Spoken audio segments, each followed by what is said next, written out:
Welcome back to the Lanterne Rouge Cycling Podcast with Benji and Nyson, supported by Lecole for our biggest podcast of the year to date, the Giro d'Italia 2021 preview. We know how much you love these podcasts, and here we are. I can't believe it's already upon us, starting on this Saturday, May 8th. Just a brief introduction of the course. Apparently it's the unification of Italy, Dante Alighieri, the 90th birthday of the Maglia Azzurra, the great mountains, the Italian landscapes, villages and cities, and a lot of other things have been sent to me in the press release. But that's not what we sort of do on these previews. If you're new to the big Grand Tour previews, we kind of skip the touristic stuff and get straight into the biggest deep dive you'll ever see. This is going to be the structure. General overview of the race, GC contender overview, stage profiles in depth. We will talk about the sprinters during stage 2. After we've done the stage profiles in depth with our predictions for each one, breakaway hopefuls. We've got some Colombians under 60 kilos and 5'5" to throw at you, and then GC wrap up and maybe some other topics. How G'd up are you for the Giro, Benji? Honestly, very G'd up, because I think that I've said it quite a number of times that the Giro is arguably my favorite race in the season, even higher than any classic, higher than the Tour of Flanders, which I'm going to get sued for by the Belgian government, but I'm fine with saying that here. I hope they're not listening. Anyway, safe space. I think every single year I look forward to the Giro, and I like the parcours of the Giro way more than I do when it comes to the Tour de France or the Vuelta, and I think that's part of the reason why I like this race more, because it sometimes offers some crazy racing in the final week, and it's not too much different this week. I can assure you of that. I'm very much looking forward to getting through this parcours, analyzing what can happen on there, analyzing who can do well, because we've got a lot of riders that are looking fine and are looking unknown to us. So it's interesting to see how we can discuss that and what conclusions we can draw before the event starts. But I'm looking forward to it. And you? I can't wait. Here's a general overview of the course. It doesn't go to the south of Italy very much.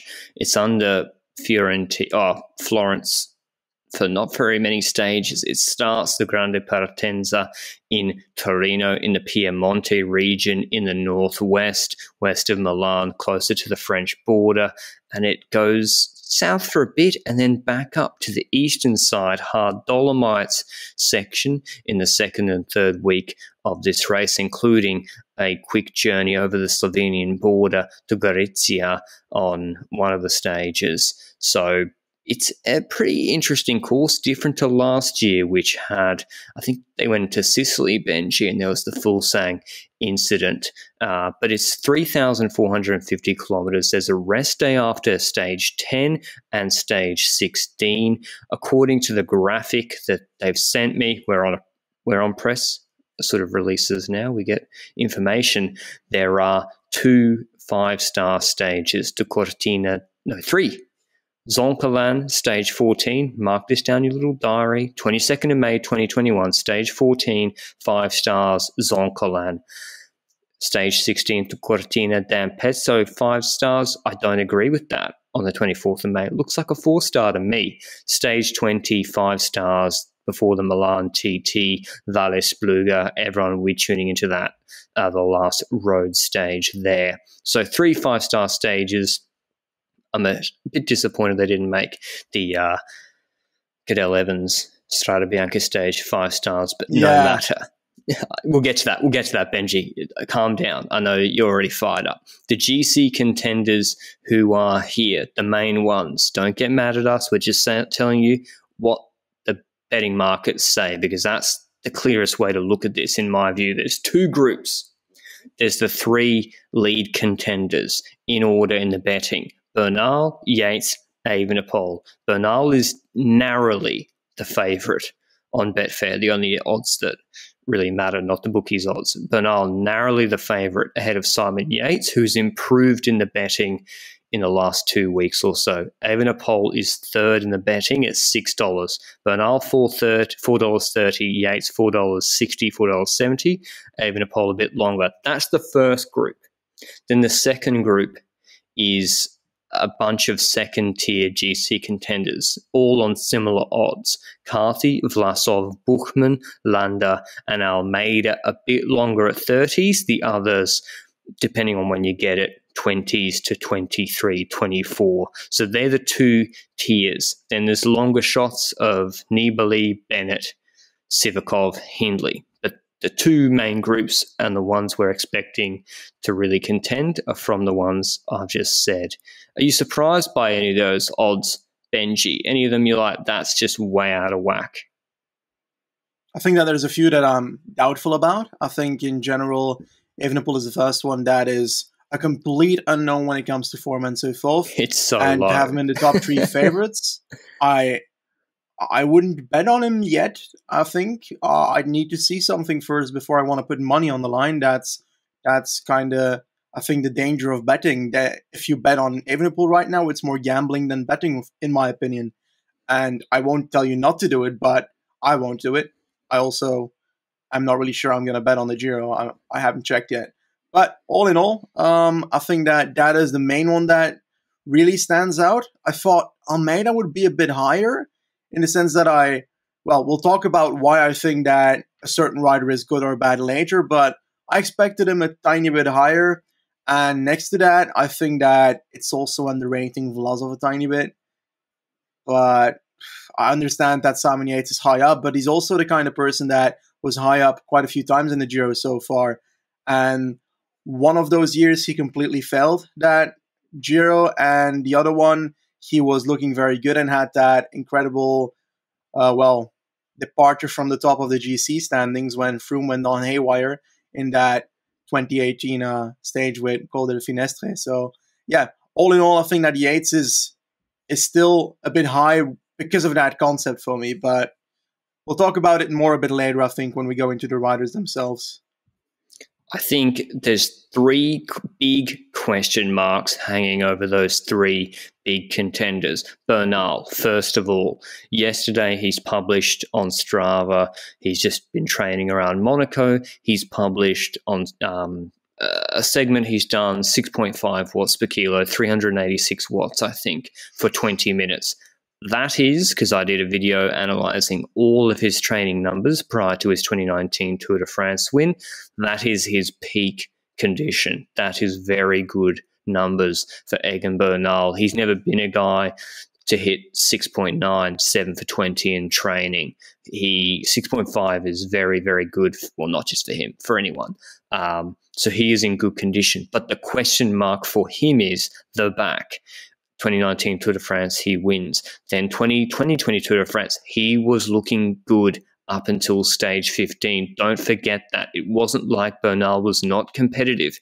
He was there on the climbs, except for Puy-Marie, where me and Benji thought he would be losing time anyway to the Slovenians. It was only on stage 15, his back cooked and then had to pull out. Okay, I don't think it was actually anything cardio-wise. That's the big question mark. Strade Bianche, unbelievable performance, but can he hold up for 3 weeks? That's why Benji and I are very reticent about these GC odds. Second in the betting, Simon Yates. The question marks are obvious. This man, in the same Giro, has beaten Tom Dumoulin in an opening time trial, and then in the middle time trial, lost 3 minutes to Roglic. His time trialing, Benji, explain it to me. Am I missing something? Is it like he's good on 20-minute flat ones, or is it just pure inconsistency? I think it's very inconsistent in total, but I think the ones with climbing are obviously better for him. It seems that the Yates brothers both have this principle where they can have a great time trial, and then the next time around when you see them on the time trial course on their bike, well, it's not looking too great. And it's weird because I think in Grand Tours, it's more likely going to be the effect of a multi-day stage race hitting them. We don't really know with Simon Yates if he's going to survive the 3 weeks as well, because he's had quite a few Grand Tours where through the middle of them, he was falling apart. He obviously has won one. So that proves that he can do it, but the situation has to be right. And he's got a lot of competition this time around as well, in which I'm just not sure about it. It's a bit of an unknown as well. I think this Giro is the Giro of the unknowns. I think I can definitely call it that. You mentioned it perfectly with Bernal. His back problems. We have Yates with his consistency in basically everything throughout the Grand Tour. And then Evenepoel, a complete unknown when it comes to his form. Nobody knows where he's at. He broke his leg. Well, then Vlasov, for example, we have him who, at the start of the Giro last year, he ended up stepping out in the first 3 days, I think. So yeah, he was like vomiting on the side of the road, right? But he was ill, so we don't really know if that.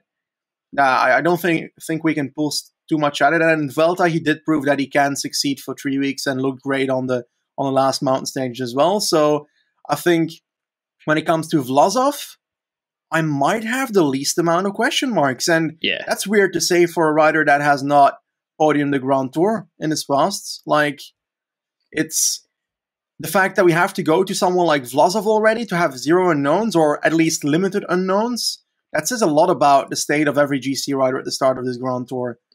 I think he's huge value for top three. Huge value because his TT, I know, is one data point.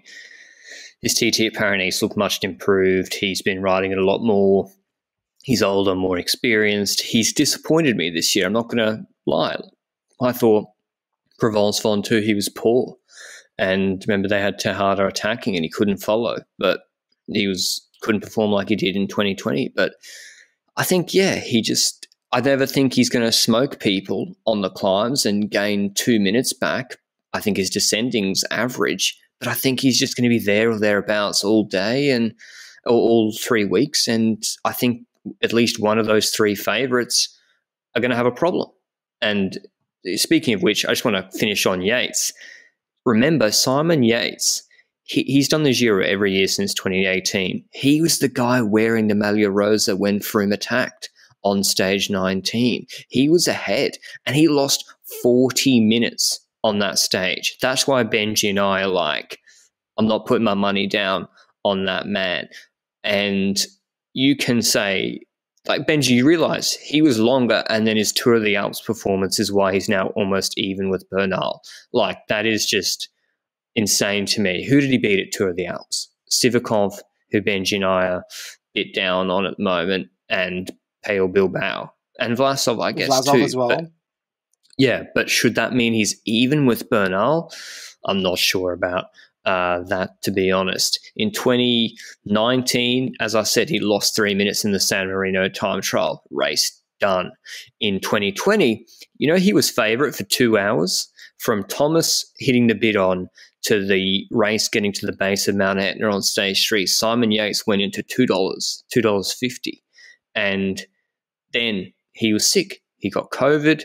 And that was that for his Giro. So he's kind of had a cursed Giro d'Italia experience, Benji. And his inconsistency this year, I mean, Prati di TV excellent, but the rest of his terrain was shit. Catalunya, he was getting dropped after Hamilton. He was dropping more than Almeida on the climbs. And then what, we're supposed to say Tour of the Alps, he's now up there with Bernal? Like, I think Yates on one of these stages, probably going to win a stage, maybe win two.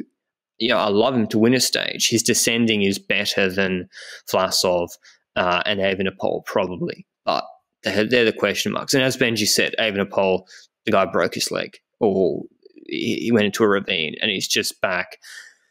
That being said, that's our GC overview. We'll talk more about how we think it'll play out and some options for the longer shots during the profiles. Now, before we get into the profiles, I want to mention our show partner. Speaking of mountains and climbs, Le Col.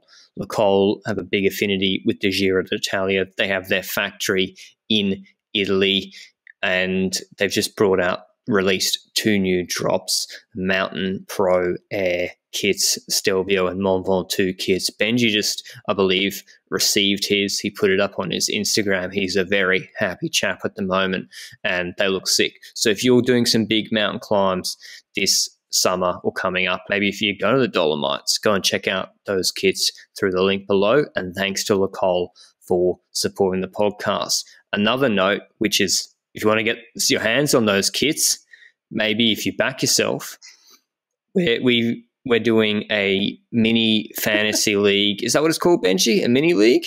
Velogames? Yes, Do you it's explain it? You explain basically okay. I'll go ahead. So Velogames Fantasy League. It's a website on which you can create your team, build your team based on a certain budget. You can have, I think, 100 budget points that you can spend on riders, and with that team, you can gain points according to their performances in the Giro. So it's a bit of a fantasy league game, and yeah, it's quite simply that. You go to Velogames. There's an Italy 2021 game, and that allows you to make that team. And after you made a team, you're able to join leagues. And we made an LRCP league with the help of the Velogames people because they needed to change some stuff behind the scenes. So credits to them very certainly. And basically, we have a bit of a competition ongoing and people can win some stuff, right? Yeah, so if you win the Lanterne Rouge Cycling Podcast Velogames Giro League, you receive a full Lacole kit, bibs and jersey, and the 2 runners-up will get a jersey from that new release. We're not getting any money out of this, and the Velogames League, and neither are Velogames out of us or out of you. It's all free to play. We just thought it'd be a fun thing, and we'll be competing as well, so I can get 2 kits if I win. Yes, I'll still be receiving the Lacole kit. A small add-on is that how to join the league itself. You need to have the league number. You can find it in the description of this podcast and or the YouTube video description, but also on a pinned post on our Twitter page.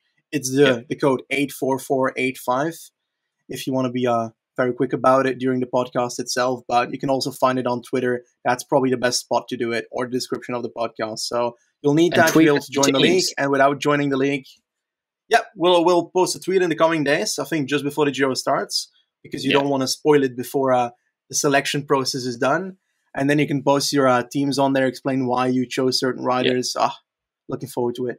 Funny team names only. Okay, onto the stage-by-stage analysis now, and we'll speak about maybe the time trials, sprinters, punchers as they come up first. The first, Benji, the 9-kilometre time trial from Turin to Turin, pretty flat.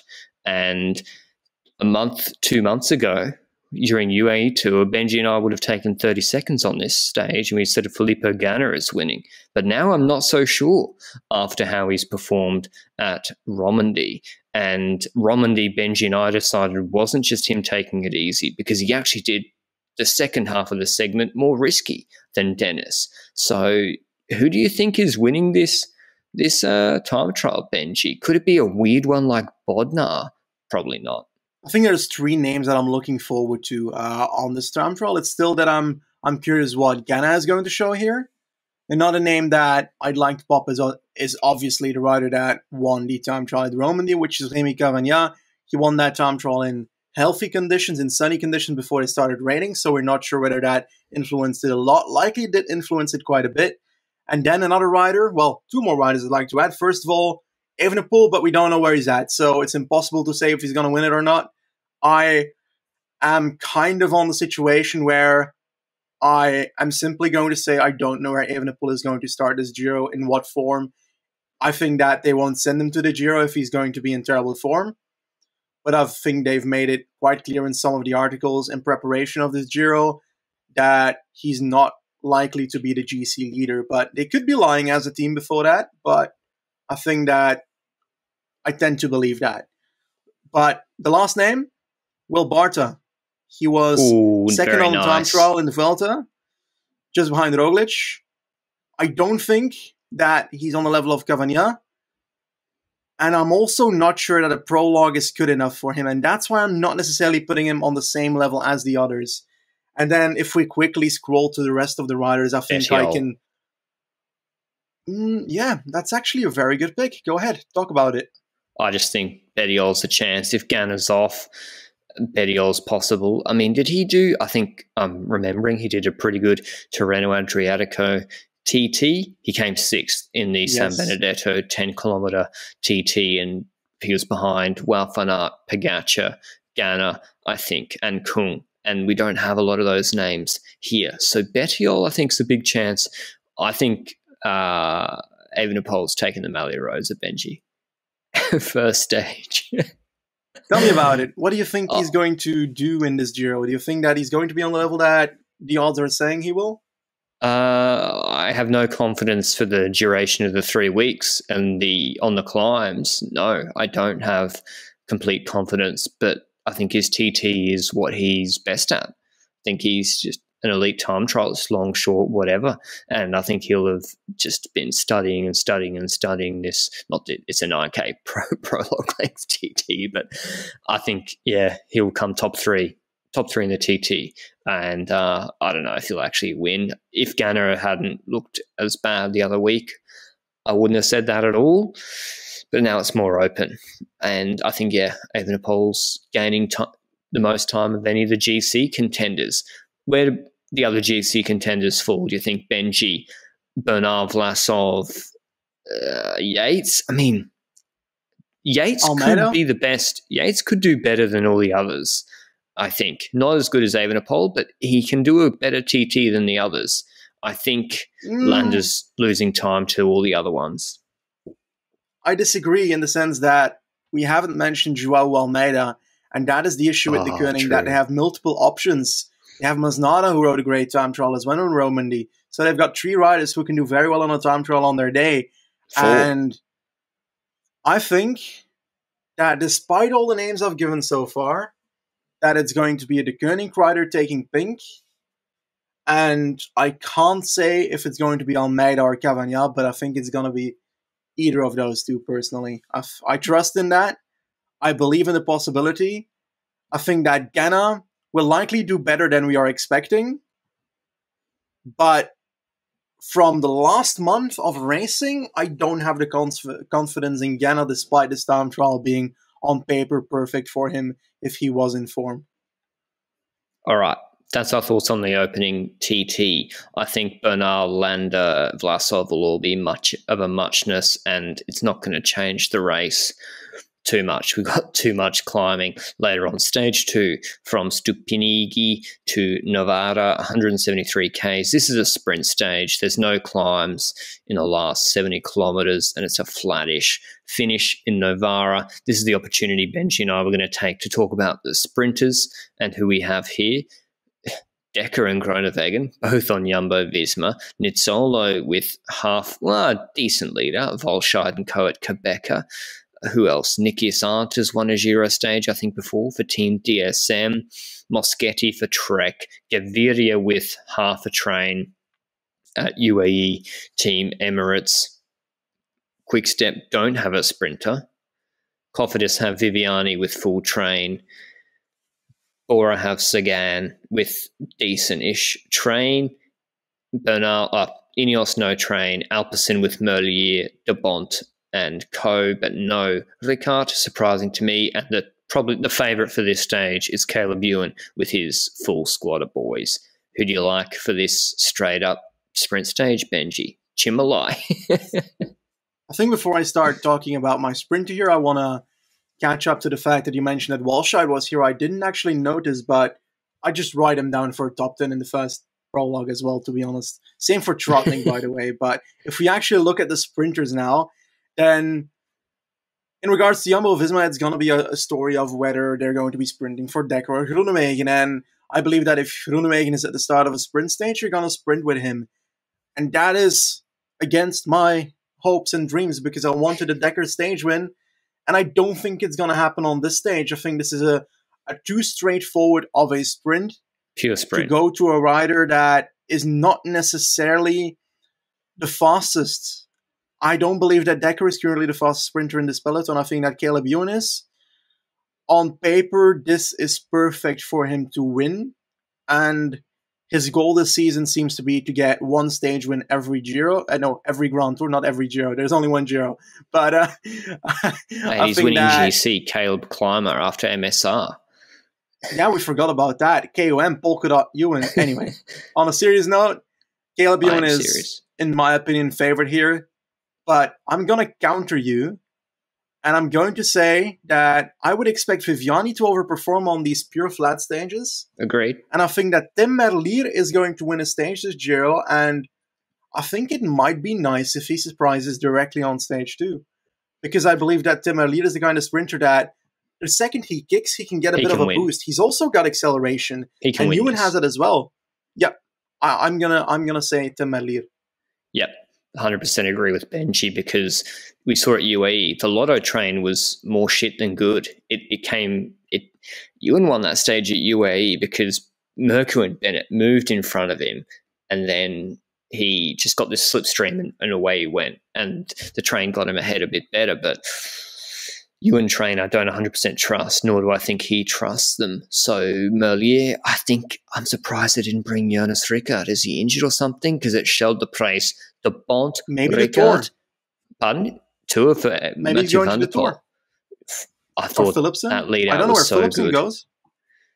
Yeah, true. That was for Philipsen. Maybe Merlier has a different pairing. But anyway, I'm picking Caleb Ewan. Benji's picking Merlier. Is that confirmed, Merlier? That is very much confirmed. Merlier is winning stage 2. Write it down in your books and call me out if it's not happening. Please don't. All right. Stage 3 is a more interesting stage. This is perfectly designed sprint stage from Biella to Canale, because it might not be a sprint stage. We have 189 kilometers with 3 extended climbs of 12 to 18 minutes in the latter third of the race, and they're about 5Ks at 5%, 5Ks at 6%, and then the last 15 kilometers starts with a 2.5K climb at 8.5%, crest with 14Ks to go, and then the last climb crest with 7Ks to go, 1.1Ks at 8.6%. Write it down in your little notebooks. Bora Hansgrohe want Ewan out the back, Groenewegen out the back on those 2 climbs, and they'll keep riding if they achieve that. Do you think that's how it's going to play out, Benji? Or do you think, maybe Sagan might not make it over those climbs? I have faith in Sagan's climbing at the moment on short, punchy ones. I do as well. I believe in the strategy that you're proposing. I'm not sure it's going to be Ewan that they drop. Ewan in Milan-San Remo shape does not get dropped here, but Ewan in last year's Tour de France shape gets dropped on the first of climbs. Now, I think that we're overlooking the fact that there's other sprinters out there as well.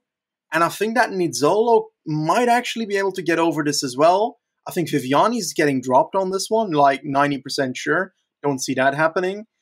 Because I think a climb that Sagan can get over right now, there has to be other sprinters in this peloton as well that can get over that too. And then I'm looking to a rider like Vendrame to make a surprising top 3.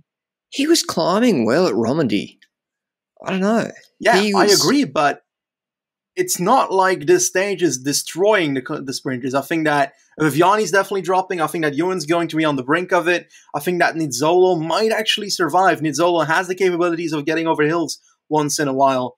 And I think that from the start lists, I think that I would dare to say that Nizzolo will survive those climbs. And if he does, I think he's a better sprinter than Peter Sagan right now by quite a bit. So I believe that Nizzolo is going to win the stage, Sagan's going to get second, and Vendrame is going to get third. So other options for this sprint could be Cimalai, Pasqualon.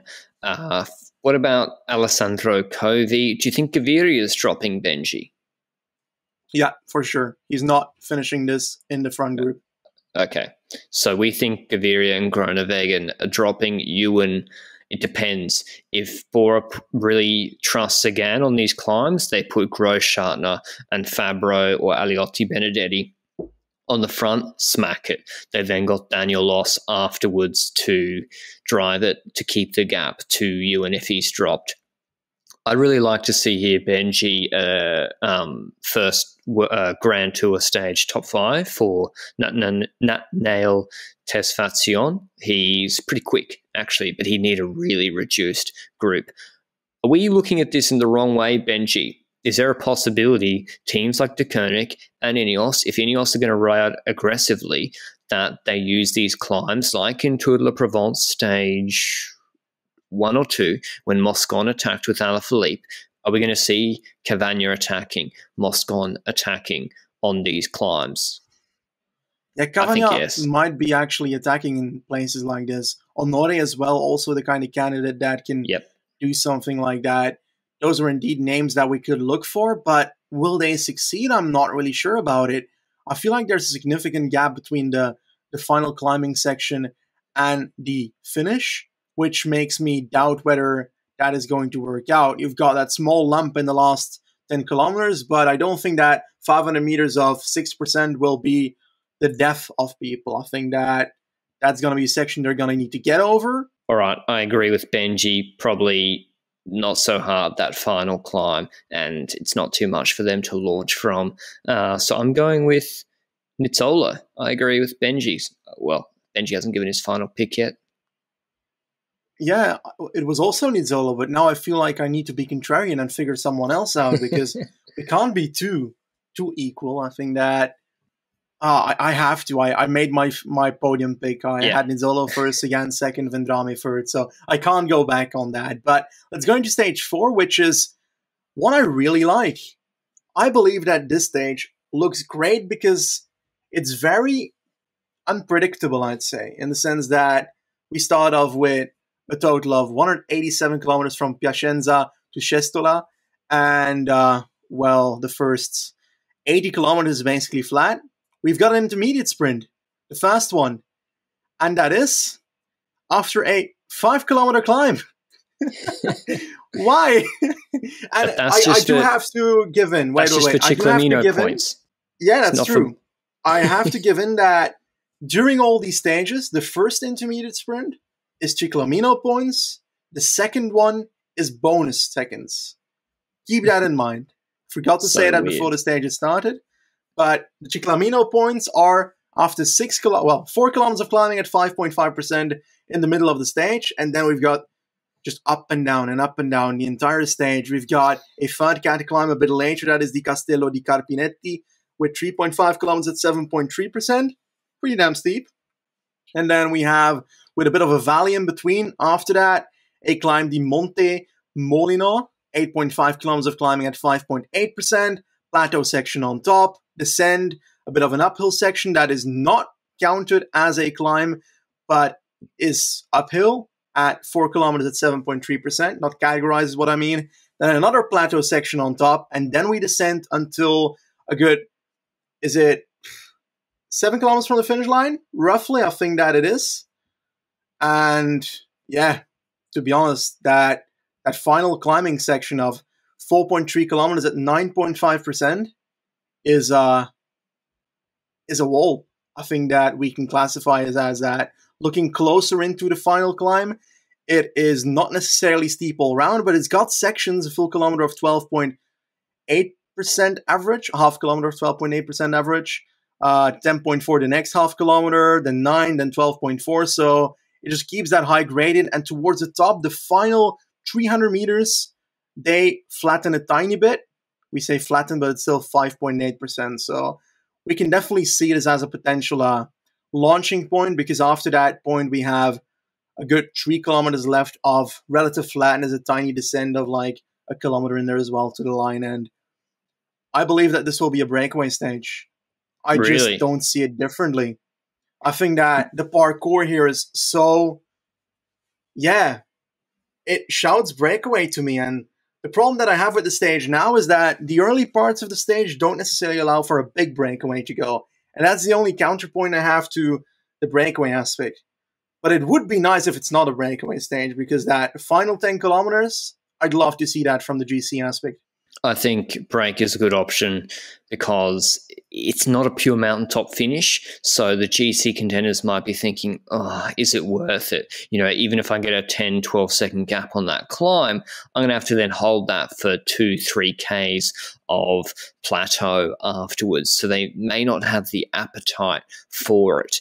Perhaps, Benji, you have that short little descent and then the run-in, someone like Bilbao goes.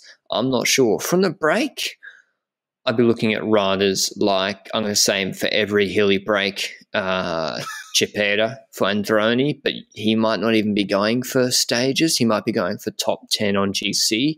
Honore, maybe too hard at climbing. Knox could win this stage. if he was allowed to go for stages, for sure. Who else? Ruben Guerrero, Rein Tarame, Kobe Coulsons, any of the Chris Hamilton, Roman Bardet riders. It's whether they get any leash to go, and I think they will. I think you can't chase down every break with the mountains to come. You can't burn your team. I don't think it's too much on a stage like this. So I agree a break has a good chance. If it doesn't, I think Bernal is winning out of the GC group. That's a valid option. I do want to point out that we've got that bonus second sprint at the foot of the final climb, which means that they need to sprint for it just before the end, which means that they might not catch up by then, because then they are basically giving those seconds to the breakaway, and that feeds into my theory that the break might actually end up winning the stage because no one wants to give those bonus seconds away, because it's not really sure who's going to get those seconds, knowing that we don't have someone like Roglic with an absolute kick in these people going for GC. But for the stage itself, if it's breakaway, then I'm leaning more towards Simon Carr, Guerrero. EF shouts at me, nice. But the problem with EF for me is that I'm not sure if they're going to let their riders off the leash for this stage. Caicedo. And yeah, Trotnik on Bahrain Victoria, same story. I don't know if he's going to get off the leash to go for stages, but if these three riders are allowed to go for stages, this stage would shout at me.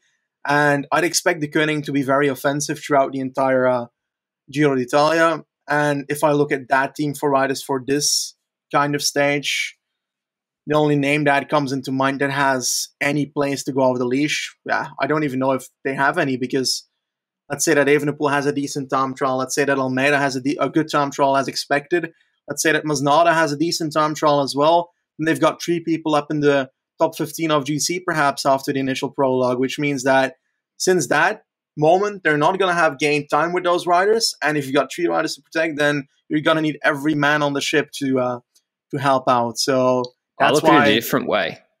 Yeah, I think they should attack on a stage like this. It could be difficult to control. Have Honoré or Cavagna or Knox ahead up the road as a satellite rider. Go with Masnada or Almeida. This would be, first of all, I'm going to assume Evenepoel is some degree of healthy.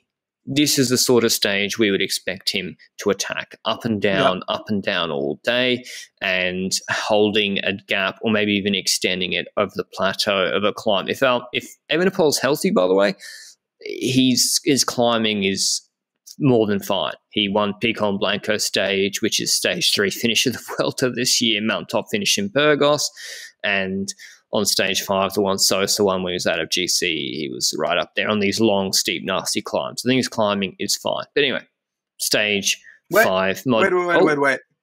Have you given your pick? Into that as well in regards to Evenepoel, that it is interesting to see how his name is going to be shined upon the competition, in the sense, let's say in this kind of stage with 40k to go, just before the descent towards that final climb, Evenepoel attacks in the peloton. Fear in everyone's hearts. Genuinely. I truly believe that everybody else is like, oh no, start pacing. Let's say he's healthy. We gotta follow. Like, genuinely, this man has made such a name for himself in the years that he's been riding, that him attacking just gives instant fear to his competition, even after an injury like that. And on a stage like this, perhaps unexpected just before a descent, I'm not sure descents are the place where I would put him to go attack, in the sense that I'm not sure how good he is at descending. I feel like we've seen him descend quite well in his history, but we've also seen the crash that eventually led to the injury, although I don't believe that one crash should define someone's descending ability. Then Cavagna would be a horrible descender if he only descended that one time badly in America in that one stage, and then we saw him descend great a year after. So it's kind of difficult to guess who's good at descending, but Bilbao is the kind of name that I also see making a move there unexpectedly, perhaps, like you mentioned. But yeah, go ahead. Next stage. Sorry. Stage 5 from Modena to Cattolica. We don't need to spend long here. 177 Ks, pure sprint stage. It finishes on the coast. Maybe there could be crosswind. The last 10 Ks plus are right on the coastline. maybe more than that, actually, 30, 25 Ks on the coast. I'm going with you and Benji again. I feel like Ewan is going to win one stage, but I don't know which one. And I'm curious whether this one or stage 2. Yeah, it has to be. So for this one, I'm saying Ewan as well. All right. It could be the other way around, but I believe that Maglia and Ewan will each win a stage in this Giro. Stage 6, Grotti di Frassassi to Ascoli Piceno, 161 kilometers. This is a proper GC stage. I think it's 4-star rated. They have the Forca di Gualdo climb, 10.5 Ks at 7.2%, but we have undulating climbs in the 70 Ks beforehand. They then do a false summit and then climb again to the Forca di Presta, 5 Ks, 5%, then a 45-kilometer descent. The bonification, second bonification for the intermediate sprint. The seconds, the Ciclamino points are in the first 50 Ks. The second one is at the base of the final climb, which is called the Colle San Marco. Why? It's a 10 Ks at 5.6%, and then 15.5 Ks, 6% is total, but the final ramp is 5 Ks, 7.6%. So our first genuine mountaintop finish, Benji. Yeah. I think in regards to this parcours, right, it just surprises me that a lot of these bonus second sprints are literally at the foot of the final climb. And then the question of the organizers is basically, either you choose to save energy for the climb or you sprint here. What is your choice? Life or death? What do you choose? Likely, no one is going to choose to go for those sprints, but if I was a GC person, I'd check if I have a fast man in my team. I'd say, take those seconds away from my competition instead. And make sure they don't have it, but I won't be spending my energy just before this climb. True. And Smart. I think that's something I would try on this kind of terrain. But I think this is going to be the first of GC stages. I believe that at the start, they've got an opportunity with that 2K climb at the start at 7.5% just when they launch to get a potential larger breakaway gone. But 2 kilometers is not that long to form a breakaway. And I think that we're likely going to see some control here. But it depends on who's in the leader's jersey. If it's Bernal who's already in the leader's jersey, then Ineos is not going to care about the breakaway. But if it's, for example, a team that, which team would care? That's very very important. Movistar would probably pace on this stage in the middle of the climb, just for no reason at all in the middle of the stage. But outside of that, I'm not sure who will take control, even if they are in the leader's jersey. This is a difficult one for me to think about because I don't know how teams like DSM will be playing it. What if Jai Hindley's already 2 minutes back at this point somehow? Or Roman Bardet? What if Nibali's far back? It seems to me that this climb it's not so steep. The stage is not so hard that you can expect significant time gaps on this sort of climb. 15.5 Ks, 6%. It's not the nastiest climb you've ever seen. And there's a long sort of probably 45 minutes for them to refuel beforehand. So I think someone who is not a threat on GC out of a large group is going to win this. I think it's going to be a mountain group sprint, Benji, to be frank with you. And I like someone like Bardet if he's far back. I like, who's another option? Vlasov, if he's far back on GC. I think Bahrain should try different options. But yeah, how do you see it?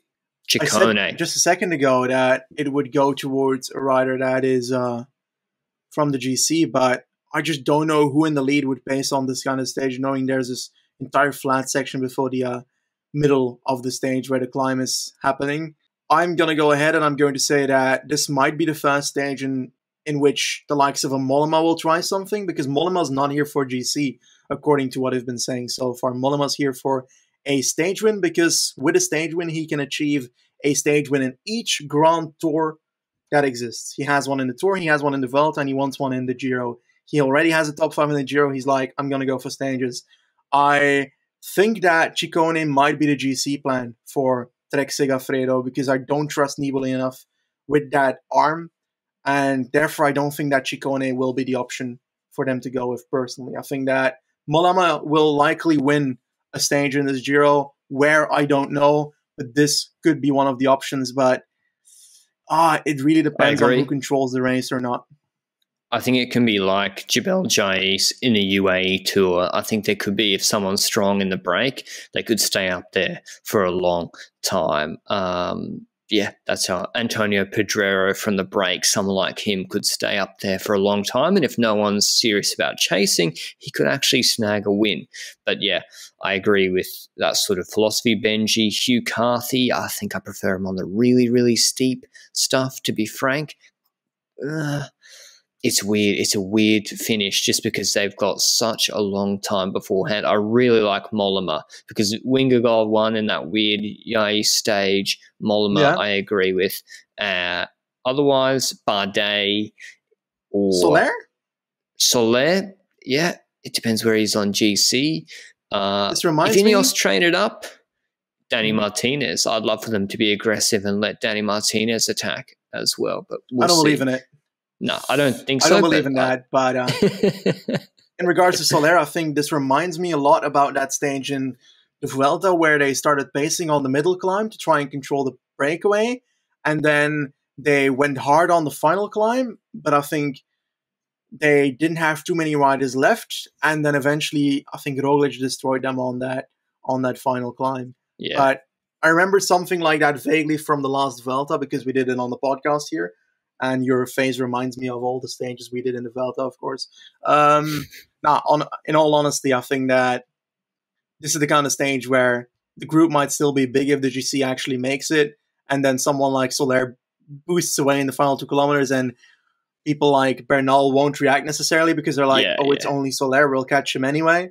Stuff like that. That's possible. Agreed. But I'm gonna wing it and say Mollema. I think this is Nibali's best chance of winning a stage if he's in any good condition. Every stage is Nibali's best chance of winning the stage.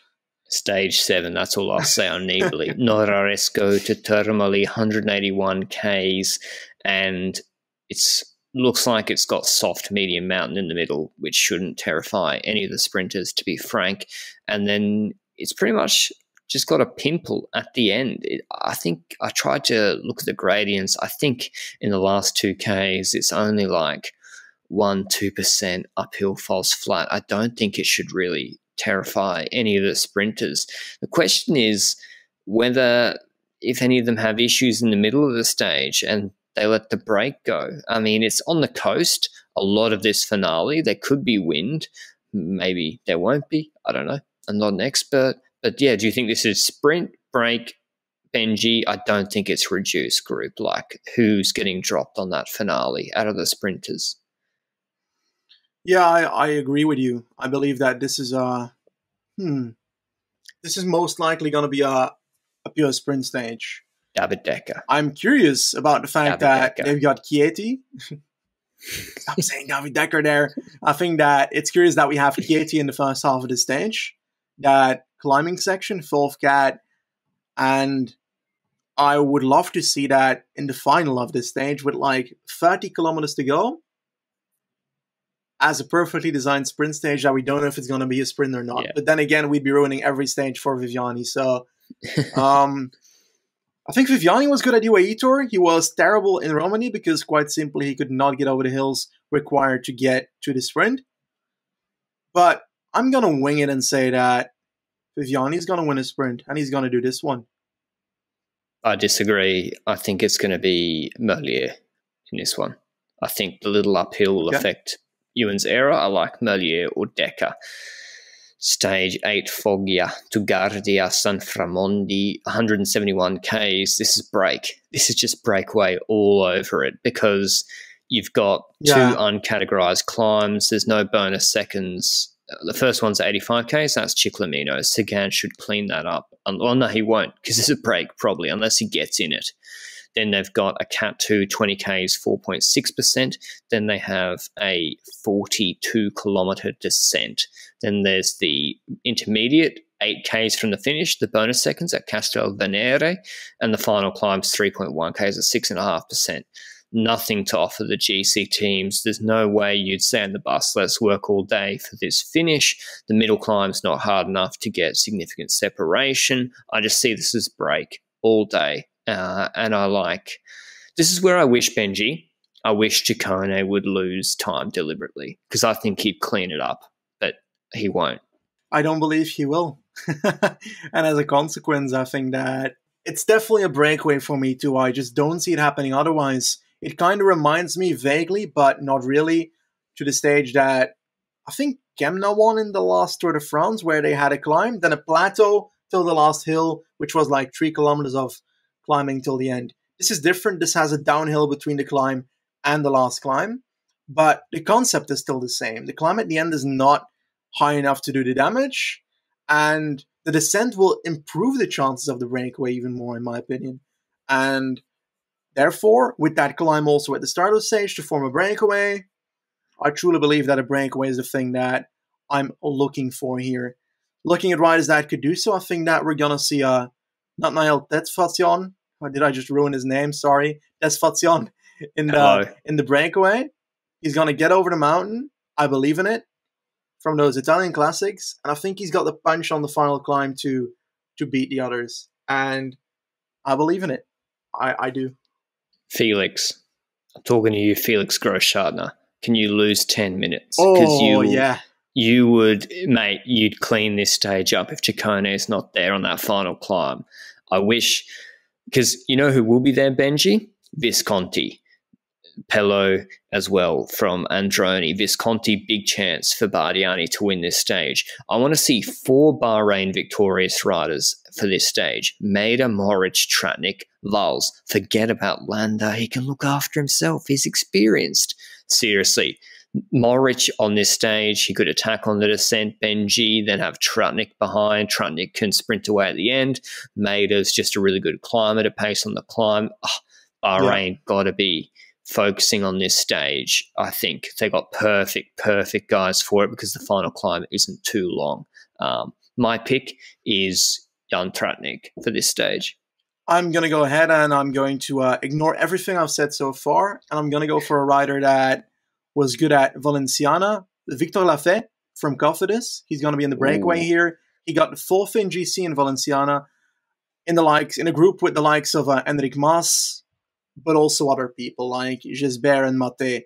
But in a breakaway, Gisbert and Mate are the kind of riders that I expect to be in the breakaway. Lafay can do so as well, and he seems to be able to climb well. He only lost the sprint on that climb to Mas. So someone like him, or Luca Wackerman, he had a bit of a punchy climb last year. He unfortunately had that crash into, I think the helicopter caused a barrier to get in front of him, and he crashed in the Giro there.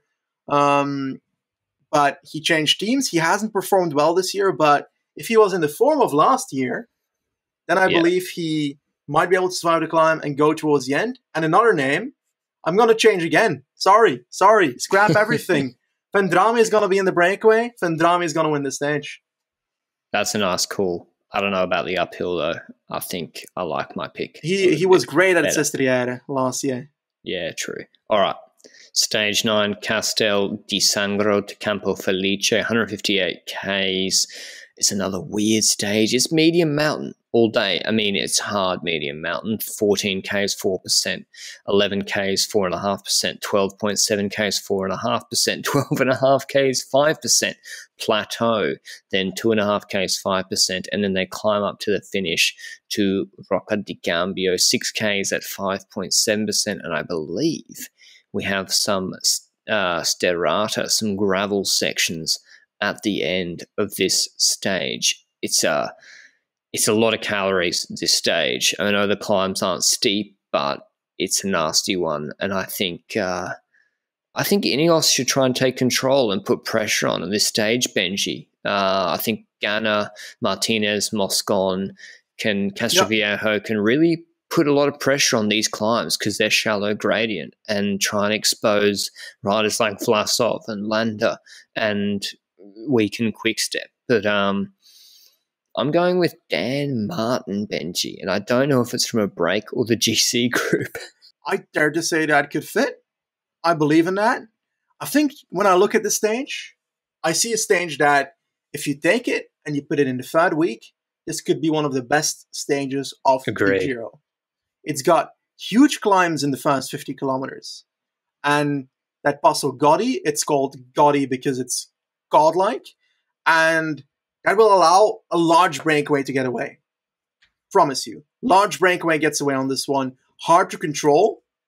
And that's where I think the issue is that if Ineos is not an elite, why would they control a breakaway? Well, they might have to, because there's going to be some dangerous people in this. I think that this is a stage where the Koenig could really play into their team card with Masnada, with Evenepoel, and with Almeida. Almeida would be the rider that I'd protect the most. Masnada, on paper, I think I'd keep him behind as well. The fact is that a dream scenario for this stage is Evenepoel destroying everybody, attacking on one of the early climbs of the day. Like, if he's like 4 minutes behind in GC or something at this point, he attacks early. He goes into his the legs breakaway. wouldn't be very good. Come on, okay? Dream with me a bit. This stage could be really good. Genuinely, it depends how they take ride the 5-star stage from Dampezzo and put it on here.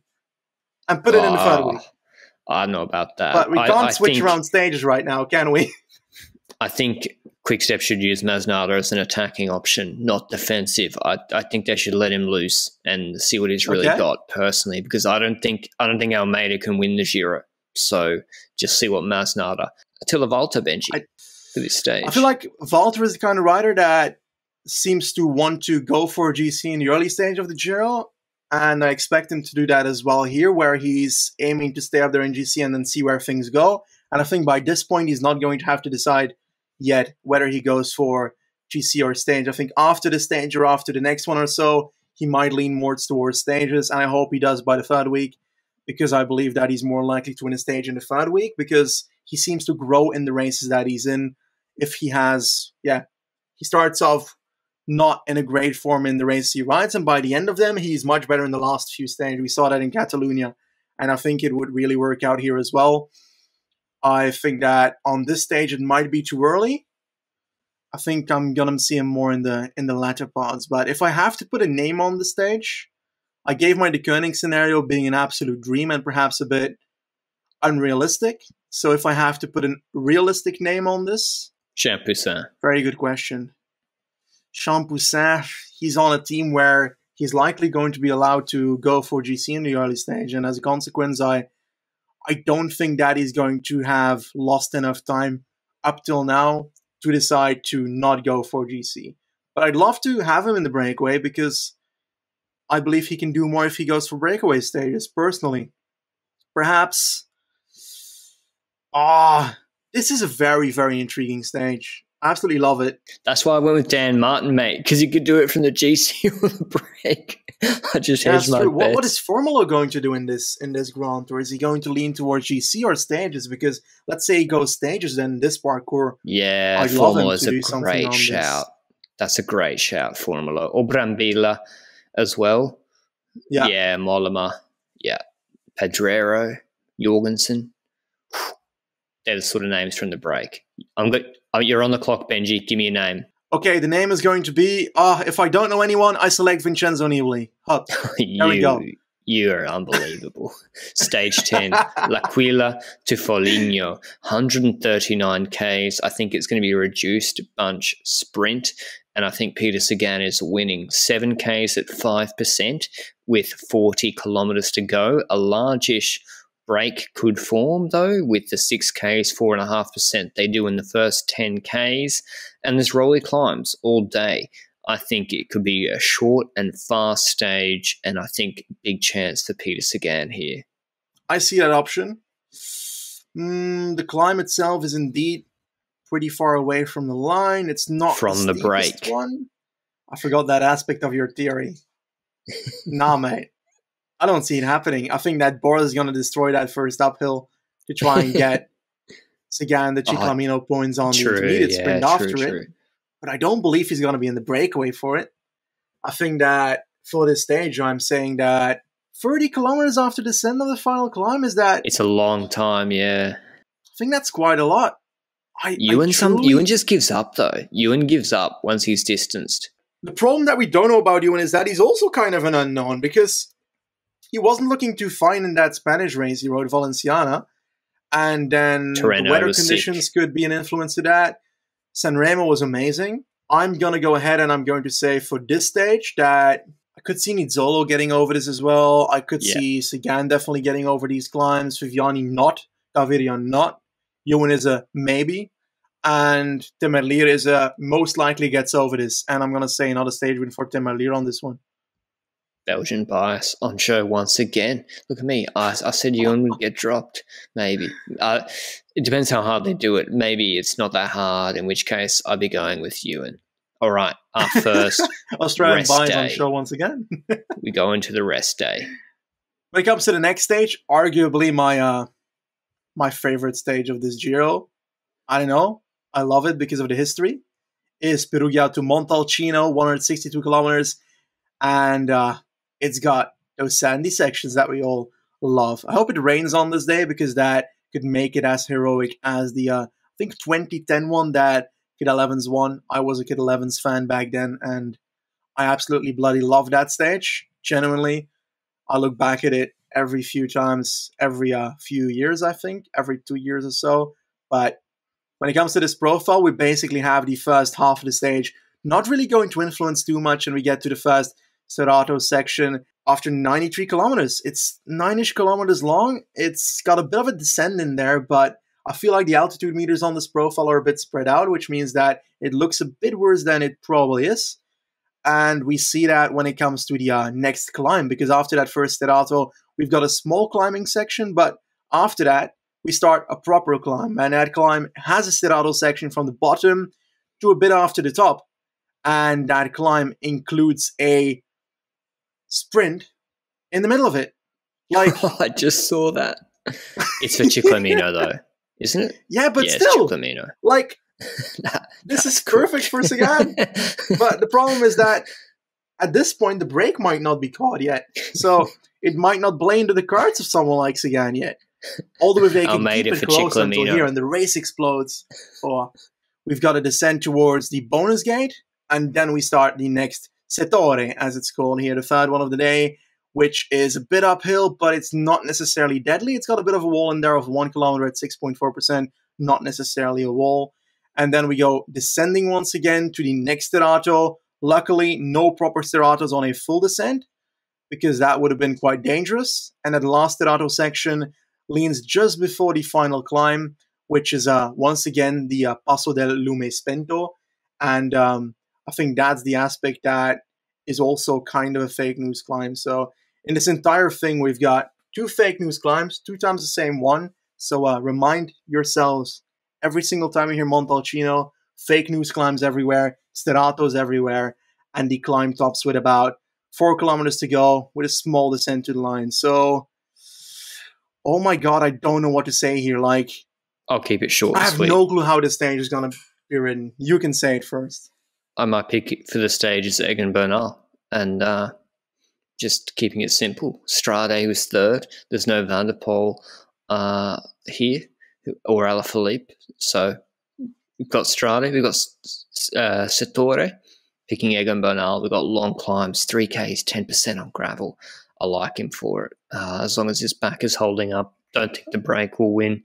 So yeah, that's my pick, Benji. I think this is the kind of stage on which I'm feeling endangered for Simon Yates, in the sense of I don't believe that this fits him overly well. No. These gravel sections, and I'm kind of scared of that. Or I think that is the aspect to him. Evenepoel, I'm not sure. That's the problem with Evenepoel. He's done cobbles well, and he's done gravel badly because he crashed on them, but we don't know whether that crash was because of a steering mistake or not. So it's hard to say whether this stage would fit him or not. I would hope it does, because it is kind of Flandrien-like. But, God, what a stage. Kind of love it. I genuinely Vlasov do. 2013 Sagan would love it. Vlasov will have problems. Formolo is going to win the stage. Yeah, I agree. Formolo is a great shout. I think he's come in the podium in Strade. If it's a break, would love Formolo. Would be odds on. And GC group Bernal. Who do you think will lose big time from the GC group in this stage, Benji? Landa? I think I'm scared for Vlasov a tiny bit. Me too. I don't know what he can, how good he is here. I think that Landa's probably going to relatively survive this stage. I think Yates is the one I'm scared for. think Dan Martin, he's scared from descending a tiny bit, but when it comes to gravel, I don't know. I don't remember if he ever did well in the likes of Strade Bianche before. But I'm curious how the Koenig is going to ride this, because they've got options that can do this stage well. But I don't remember. I think Almeida had a puncture or something on a section in the middle of Strade Bianche, or that could have been Ballerini.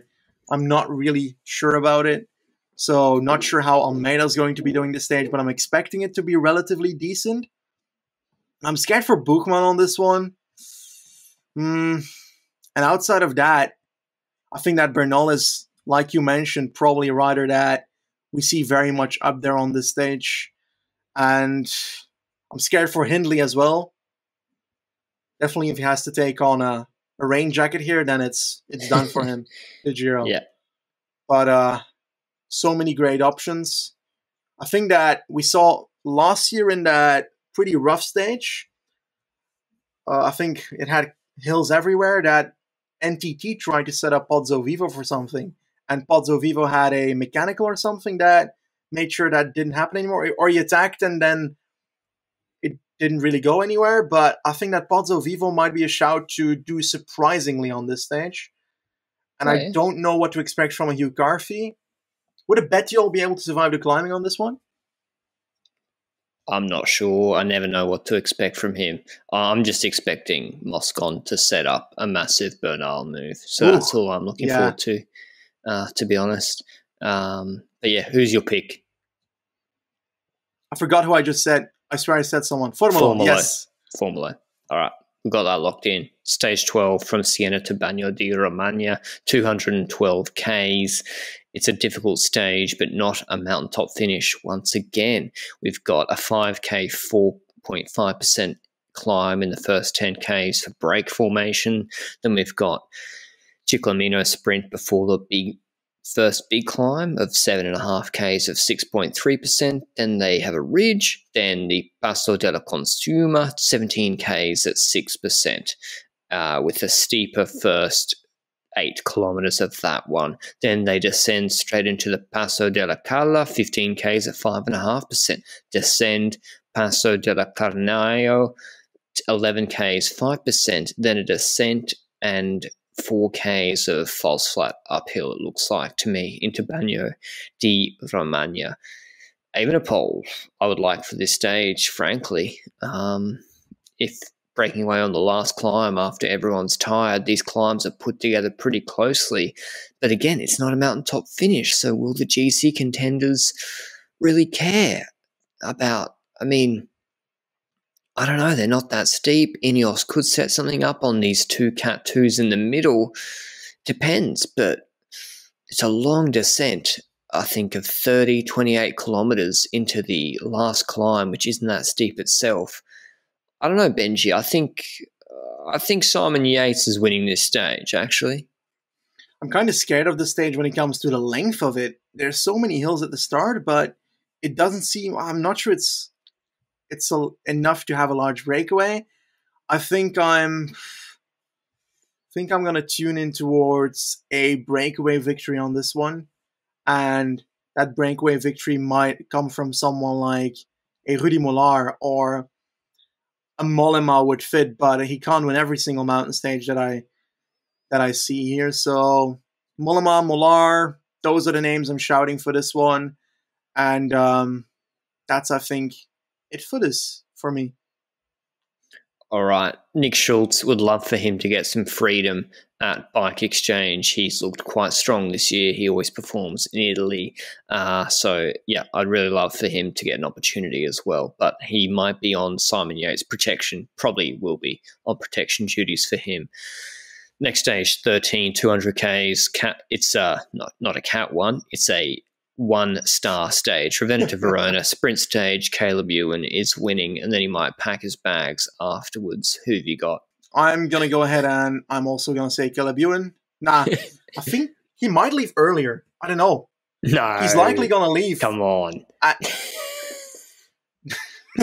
Just disown the race after stage 2 after winning it. Bye, guys. Caleb Ewan. Okay. Yeah, Galibion. Does he want to win it? Because he might want to pull out before this next stage, stage 14, from Cittadella to Monte Zoncolan. Maybe Ewan's like, if I win the stage, I've got to do interviews tomorrow for the sponsors. So he's like, fuck, I'm not winning it. The name speaks for itself. 206 Ks of pretty much flat for the first 133 Ks. Then they do the Forcella Monte Rest, 10.5 Ks at 6.1%. And then, again, not too much climbing. And then they do the Zoncolan, which is 14.1 Ks, 8.5%. But the final ramp to the Refugio Moro is 3.5 Ks, 12.1% gradient. That is disgusting. But the stage beforehand is not particularly difficult. You'd love to see this finishing climb maybe in the middle of the stage, but I think this looks like pure GC to me, and I'm going with Hugh Carthy. I think that's a good pick. I think if I look at this parcours, it reminds me of a light version of Côte de la Loze, in the sense that it's got the steady gradient for the first 9 kilometers, and then it's got the steep gradient at the end. It's not nearly at the percentages that Côte de la Loze is, but it's the same gist of it. This is not the Monte Zoncolan side you usually see. This is relatively the easier side. I still wouldn't be able to finish it without dying, so that doesn't really change too much in that. But I believe that Garfi is just such a good pick for this one. I know. Well, he won Angliru. I'm not a genius for picking him. I think the fundamentals of Vlasov, I can't say it yet, but Vlasov is going to win the stage, in my opinion. I think this also fits him. I think he was second on Angliru, but I'm not sure about that anymore. I think that really fits him as well, those steep grades. I think that the race might stay close until the last 3 kilometers, though, when it comes to GC, and that's kind of the counterpoint of these kind of climbs, because it keeps it close for the first 2 kilometers. But then again, on the other climbs, they don't attack earlier anyway, so I think it's still going to be an amazing last 10 kilometers of the stage.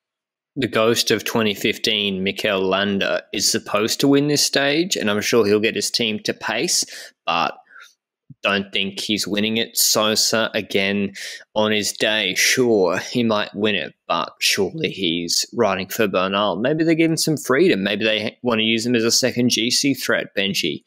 I don't see that, but Sosa could win the stage in terms of his legs. But Benji and I have put our picks in. Stage set 15, from Grado to Gorizia, they go into Slovenia, 146 Ks, a short 3-hour stage with a rolling climbs. I think they do a circuit which has a climb of 1.7 Ks at 8.1%. They do that 3 times, and it's got some rolling climbs afterwards. 5 Ks from the finish, they do 600 meters at 8%. It's Slovenia. I know it's not Slovakia, but I'm going with Peter Sagan for this stage, Benji. Yes, I agree. I think Vendrame is going to top 3 the stage as well. Ooh, those are the kind of riders I see doing well here. I think Vianney's going to get dropped on one of these hills, and that will cause Consoni to be able to sprint for Cofidis for another top 3 spot as well. So that's kind of the 3 people I'm looking for this kind of stage.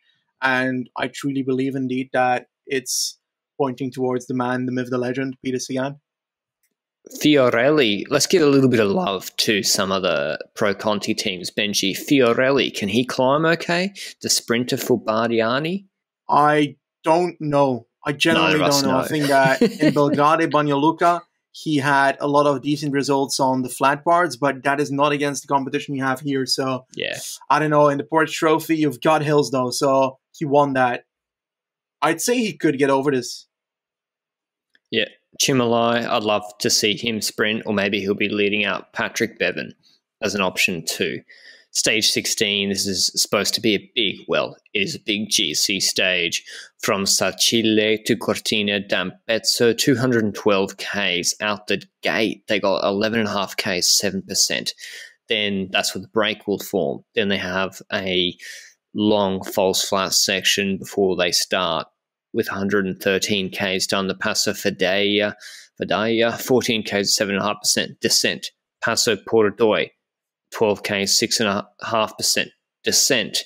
then a sort of undulating, flatter section, then the Passo Giro, 10 Ks at 9.3%. I'd say the longest sustained bit of steep climbing in the Giro to this point, then a 18-kilometer descent to the finish in Cortina d'Ampezzo. So a descent finish, I'm picking Simon Yates again.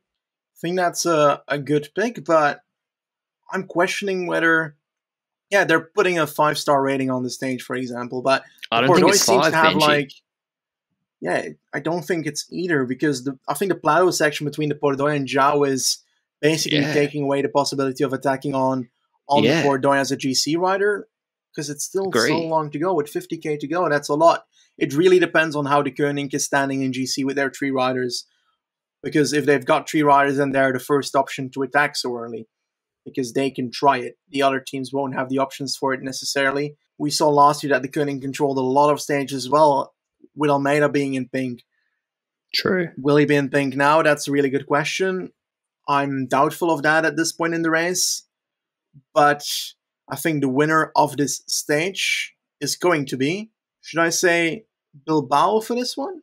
Oh, that's a good pick. That's a good pick. I'm not sure he's good enough to follow on João, though. That's like the one thing I'm like, he doesn't have to. He didn't in Tour of the Alps, Benji, the stage he won. That's true. He called on he made up so much time on that descent in Tour of the Alps, the stage he won on Vlasov and Yates.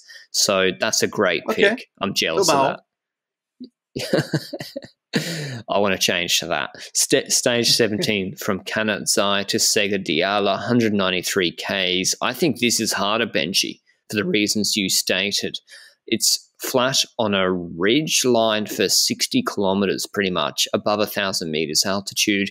They do 3 Ks at 9% with 58 Ks done, then descend for the first Ciclamino points with 92 Ks. Maybe Sagan does try to clean them up.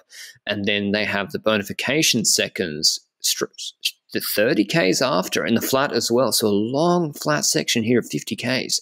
Then they do the Passo San Valentino, 15 Ks, 7.6% descent, short valley of about 6-7 kilometers. Then the Sega Diala climb. This is nasty. 11.5 Ks, 9.6%. There's some steeper sections in there of 2 Ks at 12.5%.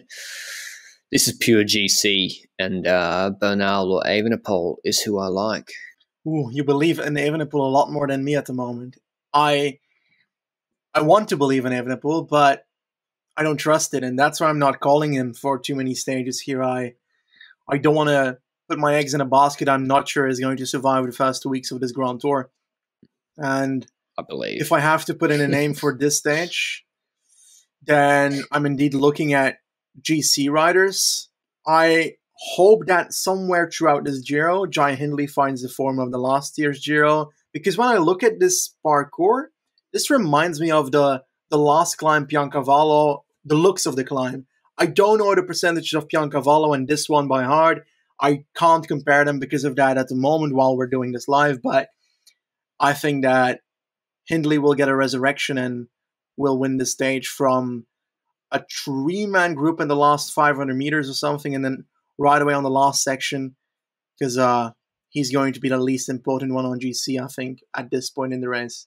Riders I would love to see go for this stage from the break. Einer Rubio on Movistar. I told you we'd give you some.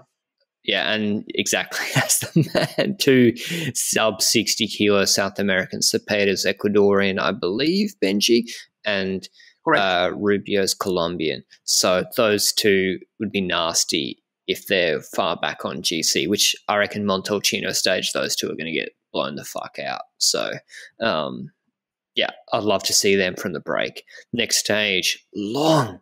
Stage 18, Rovereto to Stradella, 231 Ks. Nothing of note for 200 Ks, Benji. Pretty much nothing of note. And then there is a great stage. 4 climbs, 3.5 Ks, 4%, 5.3 Ks, 4%, 1,400 meters, 7.5%, 2.6 Ks at 5.7%. They're all put together in this 20K section, then descent to the finish. It reminds you of the stage Dowsett won. I think it's all break. This is got break written all over it, in my view. And I like Luis Leon Sanchez. Ooh, that's a nice pick. Nederlands. I Chris like that. Nederlands. I like that too. I think that at this point in the race, I believe that Ciclamino might still be close in the sense that we don't have too many sprint stages in this entire thing, which means that when it comes to Ciclamino, that I don't know like the difference between GC points and sprinter stages points, but I think that on paper sprint stages are going to get way more than the mountain stages. But I think that at this point in the race, it's not going to be concluded yet. I don't think Sagan is going to be sure of his Ciclamino yet. Yes, I think that Ciclamino is likely going to Sagan. Spoilers towards the end here. But I think on this stage, he shouldn't care too much, should he? I think, like, it is the kind of stage, though, where I'm like, Sagan. Oh, yeah, obviously. It's so long. I'm saying it's peloton, Sagan wins. Yeah, I mean, I already picked him twice, but Sagan is a very valid pick, as well as Rudy Mollard. His Paris-Nice stage was kind of similar. And who else did I like, Benji? Oh, Honoré.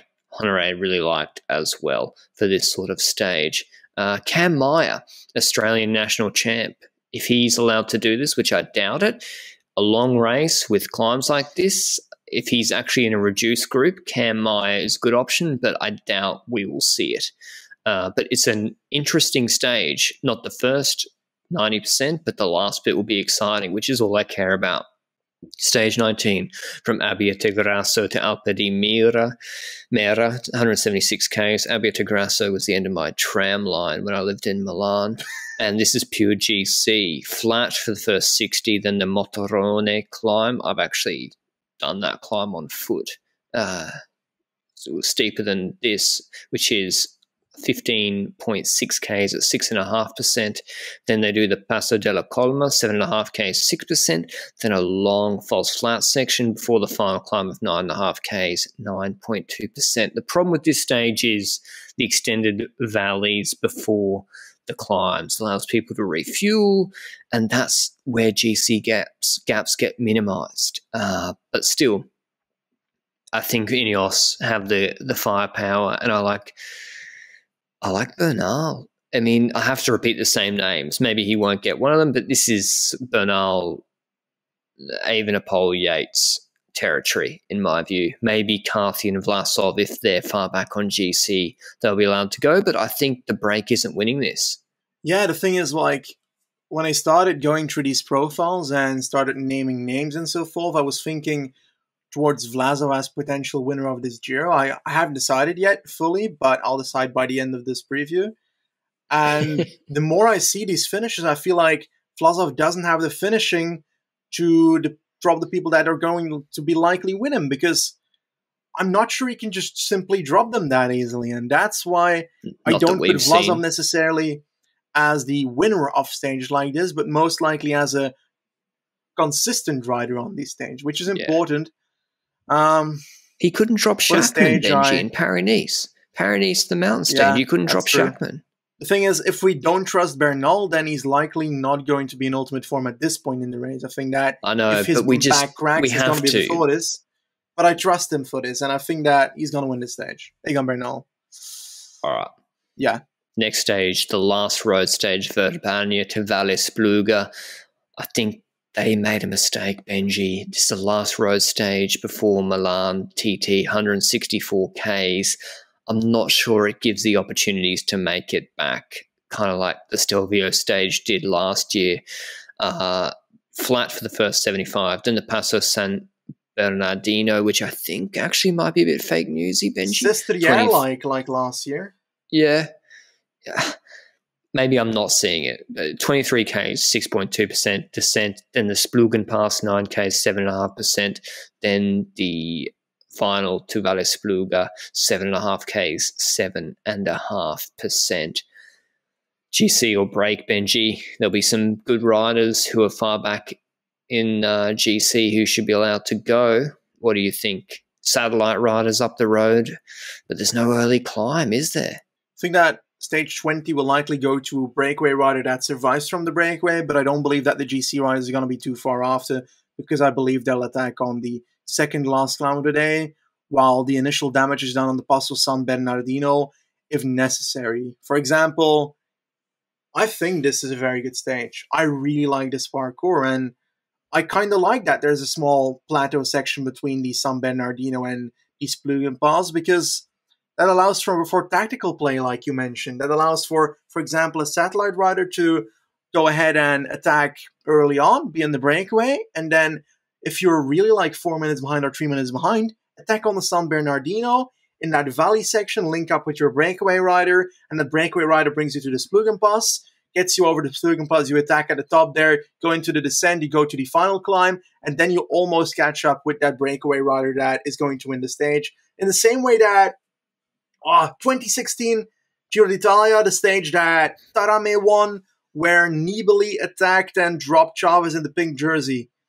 Because I swear that he used Kangert and Scarponi in that stage as a satellite rider to try and fix something for him. And I think that this is such a perfect stage. And so many people have told me that this is not a lovely stage, but I like it a lot. I really do. And I think that when it comes to the stage winner, I don't believe in Tarame doing it again. I think that he's going to be close on a few stages, but winning this one might be too hard. And for this one, I'm really looking at the riders that have lost time or the ultimate breakaway riders. And if I consider that, this is hella difficult. Attila Valter is going to win the stage. By the end of this Giro, 20th stage, bam! Alpe Motta, Attila Valter. The country will go wild there. I'm going to give a feel-good pick too, Benji. Gino Maeda from Bahrain is nice. And I think Antonio Pedrero from Movistar is a good option too, or Jorgensen. Jorgensen, the American from Movistar, I like for this stage a lot if he's, depending on how he's feeling. All right, the final stage, the ITT, Senegal to Milan, 30 Ks, pancake flat, pretty much. 2 intermediate time checks at 9 and 20 Ks. Is Ganna going to still be here, Benji? They need him for GC probably, but this is a harder Giro, I think, than last year's parcours. So I'm going with Almeida for the stage. That's actually a good one. I think that one difference that we need to make clear here as well is that doing a time trial at the first day of a Grand Tour is not the same as the last day. In the last day, you can see so many differences. And in regards to the, people that are at the start line here, and we do notice a few people that are pretty good at last day time trials. Thomas de Gent, we haven't spoken about him at all, even though he'll likely be in like 3 of the breakaways or more of the breakaways in this entire Giro, and likely win stage somewhere. But I think that he's going to be in the top 5 of this time trial towards the end.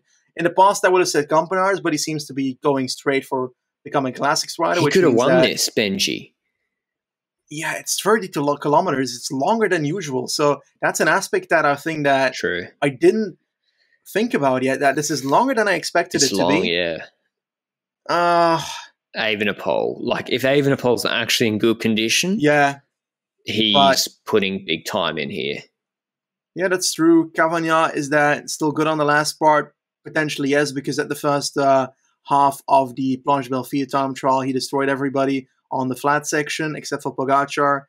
And I think that Cavagna might be a nice option for this time trial. But my mind just wants to shout somebody else, but I can't really find a person that I would say. Is Chad Haga here or something? I don't think he is here, so... Will Barter. Hepburn, nah. I don't believe in Hepburn. Will Barter, like Benji said, I'll steal his pick from earlier. It's a good chance, but... I mean, it's funny. I've picked Evenepoel for like 3 mountaintop finishes, and I didn't pick him for the stage. He's probably the best chance for. A lot of the riders that I, before going through the profiles, would have said would win a stage are not the ones I named, because I still believe they'll win a stage, but I can't look at a stage and say this rider will win it. I think Tratnik will win a stage somewhere, but I can't point at which one that he will win. Yeah. The one that comes to my mind is the one we spoke about earlier with the mountain in the middle and the smaller hill at the finish line. That's something a Tratnik would look at. Mohoric is going to be in the break. Mader is going to... Well, problem with Bahrain is that we don't know that because they might not go off the leash, but there's a lot of these options, And there's a lot of riders that could go in the breakaway and do well. Desfalcion, Cepeda, and we've named quite a lot. Vendrame is going to be in multiple breakaways most likely and do sprints. Champoussin, if his GC is fucked, is going to go into the breakaway. We'll see Alpecin riders go into the breakaway because quite simply, what else are they going to do in mountain stages? And I think that it's really hard to point out a few names that you're like, oh, this rider could do well. But I think this was the next thing we would talk about, right? Like, yeah, let's say five names or so that could win a stage somewhere. Yeah, let's do that. Han van Hoeke, Antonio Pedrero, Ruben Guerrero, Simon Carr, and that's about it. Ciccone, Brambilla as well. Mollema we liked. Ulissi, we have to mention Diego Ulissi. It's by law, Italian law. He's going to win a Giro stage. How can we? He's won like 9. So they're my names, Benji. Okay, at the start of the season, I made a hot take that a certain rider from Trek Segafredo would win a mountain stage in a Grand Tour, and it's the one that he is in right now. I think Emmanuel Gebrek-Zabir is going to win a stage. I have to, because it's according to the hot take law that we founded in when was your channel started? I don't know anymore. 2019? Yeah, 2020. Something like that. Okay. So that's one of the names. I've named like Valter and so forth, but I won't name those again because I've already named those. But Quinten Hermans is a rider that a lot of people are hyping up to do really well in this Giro, and I believe in that. I think earlier on he looks more towards being a punchy sprinter in, I think, the Tour of Denmark a few years ago, when he was still riding for that team that Van Aert got in trouble with Nick Nines back in the day. I can't find the name. Willems. Yes. I think Quinten Hermans is a better climber than people are expecting. He's been doing pretty well all season with a 13th spot in Itzulia, but 9th on, one of the transitioning stages that would look like a transitioning stage, at least in this Giro d'Italia. And Simon Carr, like you said, I feel like he's likely winning a stage. Neilands, I think that might just be next to his stage when I've Jorgensen is a rider that I'd love to see win, but I feel like we've hyped him up in February, and then he disappeared from the top step of cycling for a bit, because I don't think he's ridden too much since then. And then now he's doing the Giro, so I'd love Jorgensen to do well and get something somewhere. I don't know what. Champoussin, I hope does really well. I think together with Paris Pantre, those two are the French candidates for GC for Age Desert, but the problem is that they're not good enough for GC, I think, perhaps, unless a late top 10 spot for Champoussin. But is that worth it? I think for him, probably yes. But I'd love to have him win a stage instead, personally. Harold Tejada, I think he's going to have to work for Vlasov. Yeah. I don't believe it. Genuinely. And one rider I would love to win a stage is a rider that is at the start of this. Well, let me take you to March. In March, there was a rider, Ukrainian Andriy Ponomar. After a 3-hour training the day before Milano San Remo, he got a call that said, you ride Milano San Remo tomorrow. 18 years old. He's still 18 years old. He's at the start of the Giro. So good. He finished at San Remo. What is he going to do in this Giro? If he finishes it, it's a real achievement. Yeah. The thing is, on other teams I would have said, after 13 days pull him out. It's dangerous for an 18-year-old to have to ride a full Grand Tour already in his first year. That's dangerous. But with this team, Androni, they will never do that, I think, because why would they take a spot that can be a promotion spot for 21 days and give that to a rider that would be taken out after 2 weeks? I don't believe that. I think he's going to be riding the entire thing, and I think he's going to surprise people, and it would be such a flex for him if he can say, I was 18 when I won the Giro stage. Oh, amazing. Mate, the world would love him. He's not winning a fucking stage. Oh. Andriy Ponomar is winning a stage here. Oh my God. All right. There are breakaway hopefuls for descent attacks. Watch out for Mohoric and Pale Bilbao. They could try something with Gorka Izaguirre and Luis Leon Sanchez at Astana. They're the sort of descent attack people. We've already told you our South American climbers. that we like. Now we're going to finish, Ciclamino, Benji. I'm going with Sagan. You disagree? I am afraid I agree, because Okay. I'd love to be contrarian here, but it's very likely that he's pulling it away, because there's so many spots where that intermediate sprint that gives them the Ciclamino points is like in the middle of a 4-kilometer climb. And let's be real, he's the perfect candidate for that. Yeah. Caleb Ewan might win a few stages in the first 2 weeks, but he's out after stage 13. I truly don't believe he's going to finish the Giro. I wouldn't get why. He's planning to ride 3 Grand Tours this season. He's not finishing. He wants to win a stage every Grand Tour. He's not doing the third week. I'm telling you. There's no way he's doing the third week. So he's not going to win Ciclamino. Viviani's not going to win it. Gavidia's not going to win it. Merlier might be the closest, because I do believe he can get over hills relatively well. And I think he might really surprise. But the problem is that I don't think he has a team around him to support him on these hills as far as Sagan has a team surrounding him. But it obviously depends on how much they put on to Buchmann and how much on to Sagan. But I do believe in Sagan winning Ciclamino here, personally. Young Riders jersey we're not even doing, because it's the GC competition, and the Maglia Azzurra, which is the climbers jersey.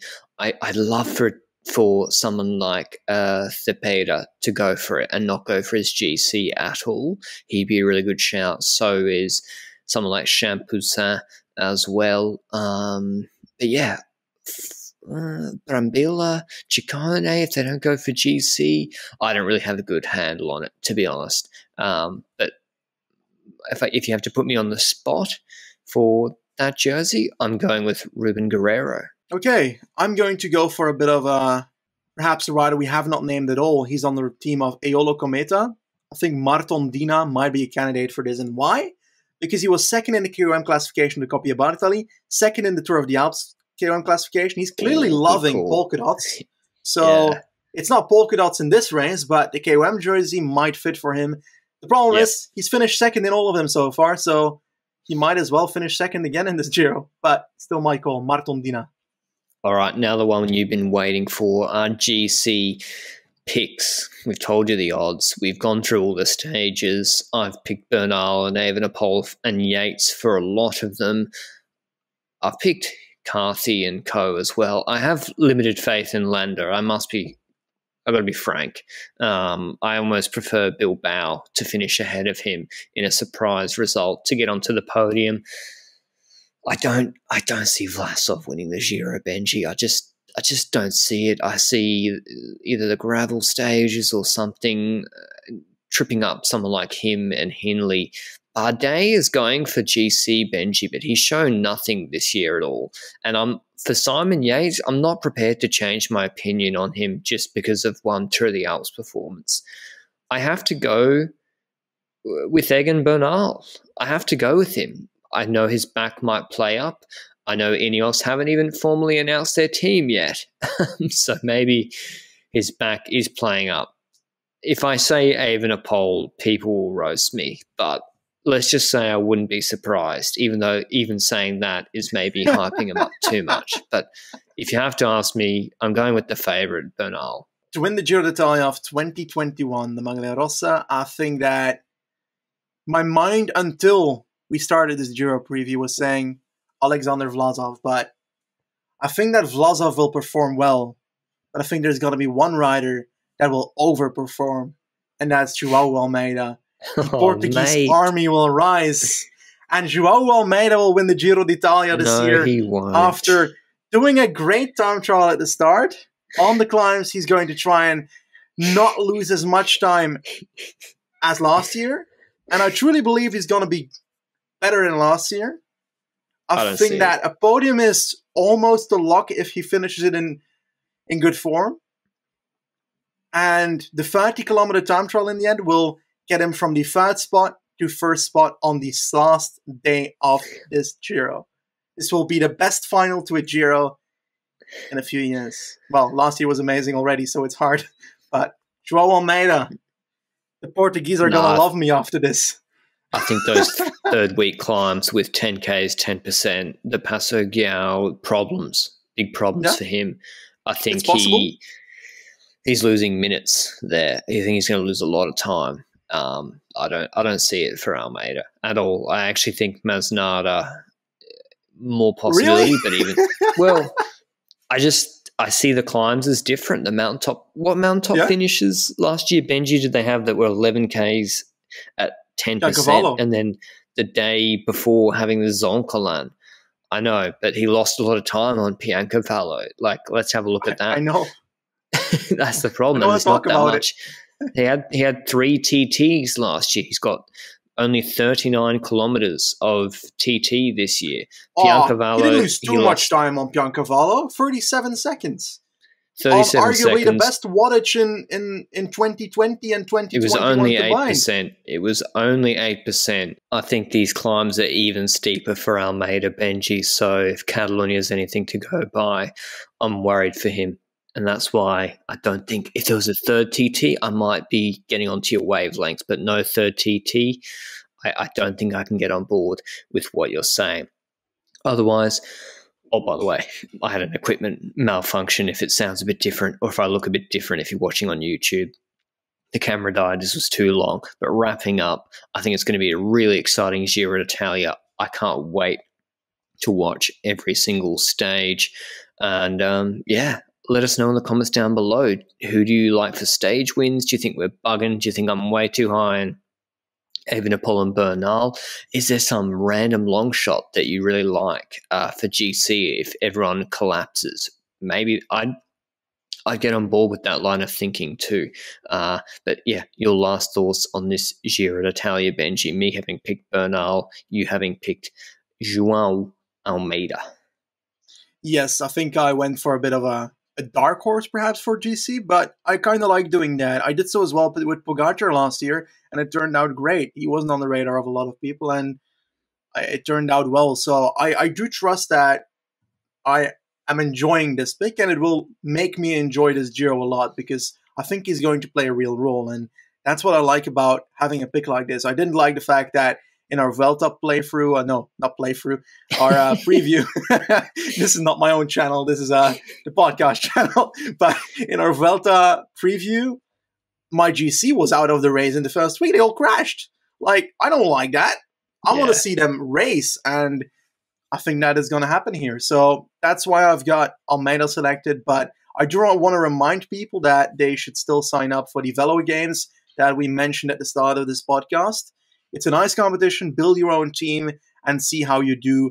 Based on the riders you picked, you will gain points throughout the event, which means that you will be in the ranking of the LRCP League if you sign up with the league code 84485. You can find all of this information on the Twitter page of our podcast. That's the name of this. And in the show notes.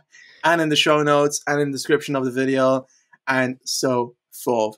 So definitely check that out. It's worth it. And it will be lovely to see what your teams is going to look like because we can't see it before the race. But when the race starts, we can see our teams. We can look at each other and we can see, does the two people perhaps have the same team? Like, that would be pretty cool. And to see whether perhaps someone that has an outside pick, a pick that we didn't see coming, ends up winning this entire thing, would be absolutely godlike. And then you can use bragging rights. And I'm going to stop it there because I'm getting too hyped about this. Sorry, man. I just decided, Benji, just then, if people send in enough of their teams on Twitter to @Lanterne Rouge CP, I may do, and I know I promised last year to do this, I ran out of time for, I think, the Vuelta. If you send them to the podcast, I will, on my main channel, do a roast video as long as your team names are funny and if your teams are ridiculous. So I'll pick out some and do a roast video and include my own so you can roast me because I'm going to pick Remco 8-9 times. But if you win the competition, you win full Lecole kit from our show partner, Lecole, their new Mountain Pro Air kits, Stelvio or Ventoux. And if you come second or third, you get a jersey. So, that's just what we really, as I said, we don't make any money directly off the Velogames thing. Neither do the Velogames owners. We just thought it'd be a really fun way to integrate you all into the experience and kind of do what we do, picking people for each stage. So we hope you enjoyed the preview. Otherwise, you can support the podcast and these beasts of podcasts by either liking the video, which is free, or leaving us a review on podcast players. If that's where you're listening, we want to get to 1,000 reviews is our big goal for podcast players. That would make us right up there. Or you can directly support the channel through the Ko-Fi link in the description or show notes down below, because I'll need some coffees throughout this year at Italia. But much love to you all, and we'll see you probably with our first Stage 1 recap of the TT. See who's in the Maglia Rosa. Until then, ciao.